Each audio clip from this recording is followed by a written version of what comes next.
ابھی ہمیں بڑا باعث قیاس لگتا ہے، لیکن وقت آنے پہ انکوائری ثابت کرے گی کہ انہوں نے سچ کیا ہے، سچ کیا جھوٹ کیا. اور موسٹلی کبھی ہماری انکوائریاں وقت پہ نہیں ہوتی، ہمیشہ ہمیں تاریخ ہی بتاتی ہے تب یہ ہوا. اچھا میرا سوال مختصر جواب وہی ہے کہ پی ٹی آئی پر اثر پڑے گا اس گرفتاری کا؟ یقیناً پڑے گا، کیونکہ ان کا ہو یا نہ ہو، دیکھیں مجھے اس چیز کا ہمارے پاس کوئی ایسے شواہد نہیں ہے کہ ان کا کس حد تک ریلیشن تھا یا کیا چاہتے تھے، لیکن جس طرح خواجہ صاحب بیان دے رہا ہے تو یقیناً اگر ان کی ہمدردیاں تھیں تو وہ ڈیفینیٹلی پڑے گا، وہ فردر انڈر پریشر میں. میڈم سے نہ پوچھیں، ہاں میڈم کو تو پتا ہوگا. بالکل بالکل. جی میڈم، یہ سر جی سر آپ یہ فیض حمید صاحب کی گرفتاری جو ہے اس سے نہیں لگتا کہ آپ کی جماعت جو ہے اس پہ کچھ منفی اثرات مرتب ہوں گے؟ سر ان کا کیونکہ وہ تو آپ کے بڑے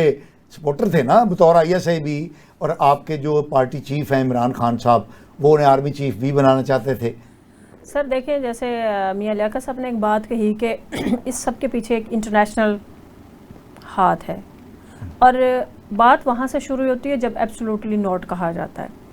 اب اس ٹائم آپ نے بات کی جنرل فیض حمید صاحب کی، ان کا کورٹ مارشل، وہ دیکھیں وہ کورٹ کا جو آرمی کورٹس ہیں یا آرمی کا ایک اپنا سسٹم ہے، اس کے مطابق اگر ہسٹری میں نہیں ہوا تو اگر وہ کر رہے ہیں تو ان کو as per their rules and regulation اس کو ریگولیٹ کرنا چاہیے. لیکن اس کے پیچھے پس منظر یہ دیکھ لیں، میں یہاں پہ یہ بات کروں جیسے کہ آپ نے specifically party P T I کی بات کی. دیکھیں اب ہمارے بہت سے ایسے ینگسٹر لائر بھی ہیں، ہمارے کولیگز بھی ہیں، ان کو دے آر بیہائنڈ دا بار، اور جبکہ یہ ان کا بھی آرمی ٹرائل کی کوشش کی جا رہی ہے، جبکہ اس میں ہم لوگ کورٹ میں بھی گئے ہوئے ہیں، لیکن وہ بھی آرٹیکل 51 کی وائلیشن کی گئی ہوئی ہے. اب سویلین کو آپ آرمی ٹرائل میں ٹریٹ نہیں کر سکتے ہیں. دوسرا دیکھیں آپ کہہ رہے ہیں جی خان صاحب بھی جیل میں ہیں، جنرل حمید صاحب بھی، اگر فیض حمید صاحب بھی جائیں گے تو اس ٹائم مجھے بتائیں کہ یہاں پہ کون سی ایسی چیز ہے جو نہیں ہو سکتی ہمارے ملک میں. چاہے chairman P T I Imran Khan صاحب بیہائنڈ دا بار ہیں تو سر وہ بھی سارے فیک فریولس اور بوگس کیسز میں ہی ہیں. دوسری بات دیکھیں جماعت اسلامی نے جب کال کی تھی دھرنے کی، اور میاں لیاقت صاحب سب کہہ رہے تھے کہ وہ سکسیسفل اس طرح سے نہیں ہوا as per the expectation of people, جیسے سوچ رہے تھے لوگ. اس کے پیچھے بھی ایک بات ہے، دیکھیں جیسے ہی جماعت اسلامی کا دھرنا کال ہوتا ہے اسی کے ساتھ ہی پیرلر 2 دن پہلے پی ٹی آئی نے بھی کال کی ہوئی تھی اسی طرح کی. اب ہمارے پنجاب گورنمنٹ نے دفعہ 144 نافذ کر دی پی ٹی آئی کی طرف. جی ان کو دیکھیں ان کو خوف ہی پی ٹی آئی سے ہے. وہ اب جب اس طرح سے آپ ایک جمہوری سسٹم میں جو رولز اور ریگولیشن کو اور ایز پر دا لا چیزوں کو اگر امپلیمنٹ کرتا ہے تو وہ یہ چیزیں نہیں کرتا. اچھا ایک چھوٹی سی بات، جی سر، بہت پیاری آپ نے بات کہی ہے کہ 2 دن پہلے پی ٹی آئی نے جلسہ کرنے کی کوشش کی تو دفعہ 144 لگ گئی، جماعت اسلامی نے کی. اچھا ناظرین جانتے ہی ہوں گے پی ٹی آئی کا جلسہ اور جماعت اسلامی کا جلسہ یہ 2 بالکل الگ الگ چیزیں ہیں. پی ٹی آئی کا جلسہ ہوتا ہے تو اس میں دشنام ترازی، گالم گلوچ، مار دھاڑ ہوتی ہے، جبکہ جماعت اسلامی. آپ کی طرف سے یہ میں کاؤنٹر کوسچن ایکسپیکٹ کر رہی تھی، میں آپ مجھے کنٹینیو رکھنے دیں، میں نے اسی بات پہ آنا تھا. سر دیکھیں ہر پولیٹیکل پارٹی کا اپنا ایک اسکول آف تھاٹ ہے، مائنڈ سیٹ ہے، وہ اس کے مطابق چلتا ہے. جو جماعت اسلامی ایک بڑی ویل آرگنائزڈ جماعت تو ہے، لیکن دیکھیں اس کے پاس پولیٹیکلی یا نیشنل لیول پہ وہ اس قدر اس طرح سے مقبول نہیں ہے جیسے پی ٹی آئی ہے یا پی پی ہے یا سو کالڈ کہہ دیں نون لیگ بھی ہے. میں نے پھر وہی بات کی، اپنا اپنا ایک اسکول آف تھاٹ ہے، مائنڈ سیٹ ہے، سب نے اسی کے مطابق چلنا ہے. دیکھیں آپ کا پی ٹی آئی جو ہے اس میں اس کا میجر ووٹر سپورٹر اس کا نوجوان ہے. اب دیکھیں آپ جوش میں بھرا ہوا ہے، دیکھیں وہ پازیٹیو وے میں انہوں نے کچھ ایسا نہیں کیا. اب جو آپ کا سسٹم تھا اس ٹائم جو میں ہائی لائٹ کرنا چاہ رہی ہوں سر، کانوے کے اوپر یا آپ کے ٹول پلازا جیسے کراس ہوتے تھے تو پولیس روکتی تھی، اور جو لوگ کہتے تھے ہم جماعت اسلامی کے ہیں ان کو فری ہینڈ دے دیا جاتا تھا، جو لوگ کہتے تھے ہم پی ٹی آئی کے ہیں ان کو روک لیا جاتا تھا. اور میرے پاس اس چیز کا خود میں آئی وٹنس ہوں کہ ہمارے بہت سے ایسے لوگ تھے جو وہاں پہ اس جماعت اسلامی کے اس دھرنے میں موجود تھے، اور وہ کس بیسس پہ پہنچے تھے وہاں پہ؟ انہوں نے کہا جی ہم نے ان کو کہا تھا ہم جماعت اسلامی سے ہیں، یہ آن دا ریکارڈ میں آپ کو بات بتا رہی ہوں، اور لوگ وہاں پہ دھرنے میں تھے۔ دیکھیں جماعت اسلامی بھی اپنے ملک کے عوام عام آدمی کے مسائل کو لے کے نکلی ہوئی ہے، اور یہی اویئرنیس اس سے پہلے عمران خان نے دی ہے۔ واحد میں کہتی ہوں وہ بندہ ہے جس نے آپ کی عوام کو، آپ کے ینگسٹر کو اس قدر ویل اویئر کیا کہ کبھی مجھے بتائیں، ہسٹری اٹھا کے دیکھ لیں، کبھی فارم 45 اور 47 کا رولا ہوا تھا؟ نہیں ہوا تھا۔ آپ ایک چیز تو اپنی قبول کریں، ایکسیپٹ کریں اس چیز کو کہ آپ کے لوگوں میں اور اسپیشلی آپ کے ینگسٹر میں اویئرنیس ہے، اور یہاں پہ ان کو پتہ چلا ہے کہ ہمارے کانسٹیٹیوشنل رائٹ کیا ہیں، ہماری ڈیوٹیز کیا ہیں۔ دیکھیں جب ایک بندہ اگریسولی حالات سے تنگ آ کے وہ کسی بھی پارٹی میں جاتا ہے، وہ جماعت اسلامی ہو یا کچھ بھی ہو، جب آپ روڈ پہ جا رہے ہیں، آپ پہ لاٹھی چارج ہوتا ہے، آپ خود کو ریسکیو کرتے ہیں۔ کوئی بھی بچہ ہو یا بڑا ہو کسی بھی جماعت کا، وہ آگے سر کھڑا کر کے نہیں کھڑا ہو جاتا کہ مارو میرے سر میں۔ صاف ظاہر ہے وہ ریٹیلیٹ کرے گا، سیلف ڈیفینس کرے گا، اس کے اس سیلف ڈیفینس میں آگے سے کسی کا سر پھٹتا ہے تو وہ وائس ورثہ چیزیں بعد میں ہیں، وہ ہوتی ہیں۔ جب آپ گھر سے نکلے اس مائنڈ کے ساتھ ہیں کہ ہم فریڈم فائٹر ہیں، اپنے رائٹ کے لیے ہم باغی ہیں، ہم نکلے ہوئے ہیں۔ دیکھیں جلسے کو اگر دیکھا جائے دوسرے لفظوں میں کیا کہتے ہیں، یہ جی بلوائی ہیں، یہ باغی ہیں، یہ گھر سے نکلے ہوئے۔ طریقہ آپ کا تھوڑا بہت آگے پیچھے مختلف ہو سکتا ہے۔ اب جماعت اسلامی جو جماعت ہے وہ ان کا امیر جو ہے ہر ایک بندے کی مینٹل ٹریننگ اپنے مطابق نہیں کر سکتا۔ دیکھیں کسی بھی جماعت میں اس کے فالوور بہت تعداد میں ہوتے ہیں، آپ نے اپنا ایجنڈا دینا ہوتا ہے، ان کو پرپس بتانا ہوتا ہے۔ اب دیکھیں میں یہاں پہ بیٹھی ہوں، بات ہو سکتا ہے سر آپ بھی وہی کہہ رہے ہوں، سر لیاقت صاحب بھی وہی کہہ رہے ہیں، میں بھی، لیکن ہمارے لفظوں کا چناؤ مختلف ہو سکتا ہے۔ لائک میرا ایکسنٹ ہے ایک اپنا فلوئنٹ میں بات کرتی ہوں، سر کا ایک ٹھہراؤ والا، آپ کا اپنا ایک سٹائل ہے، یہ مختلف ہو سکتا ہے۔ اس کو ہم کرٹیسزم میں نہیں لے کے جائیں گے۔ ہم دیکھیں کہ ہم نے لوگوں کو نکالا کیسے، لوگ نکلے کس بات پہ لوگ نکلے، لوگ اپنے فنڈامنٹل رائٹ کو انشور کرنے کے لیے باہر نکلے۔ جناب محترمہ ناز بلوچ صاحبہ، جناب میاں لیاقت صاحب، آپ کا بہت بہت شکریہ کہ آپ ہمارے پروگرام میں تشریف لائے۔ ناظرین، آپ نے نوجوان خاتون پاکستان کی نوجوانوں کی نمائندہ ناز بلوچ صاحبہ کی باتیں بھی سنی، منجے ہوئے عمر رسیدہ بزرگوں کی نمائندگی کرتے ہوئے میاں لیاقت علی صاحب کی گفتگو بھی سنی۔ فیصلہ آپ خود کر لیجئے گا۔ مجھے اجازت دیجئے، اللہ نے کے بعد۔